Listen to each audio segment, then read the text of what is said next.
Shithouse Production. She queen chama what she again. Lady deep on the session. Hey yo Tanaka PTK. Yeah, she goes production. Wanokerwa masuda chero kumeso abatombo poda asivarume mama vanongo vada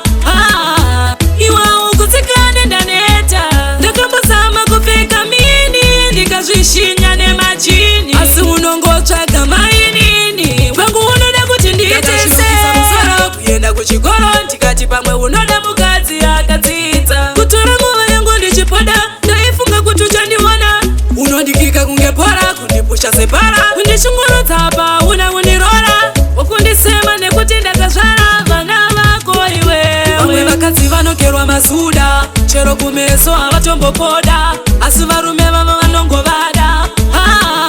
iwa ukutsikane ndaneta ndakambozama kupfeka mini ndikazvishinya nemachini asi unongotsvaga mainini vangu unoda kuti ndiitese unongoramba uchimhanyisa madress kunyangwe ndikaiswa ari makels unobva watotsvaga nemalox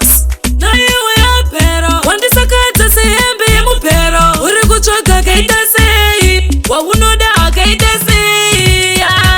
vamwe vakadzi vanokerwa masuda chero kumeso avatombopoda asi varume vava vanongovada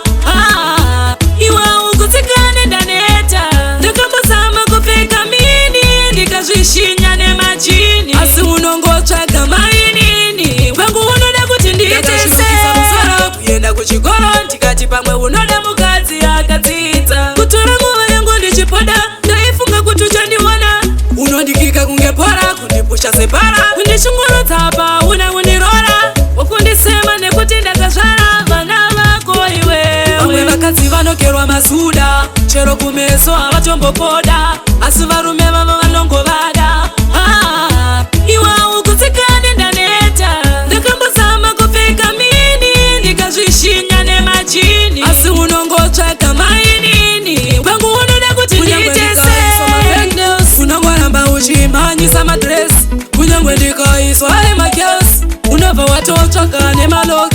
naiwe yapero wandisakadza sehembe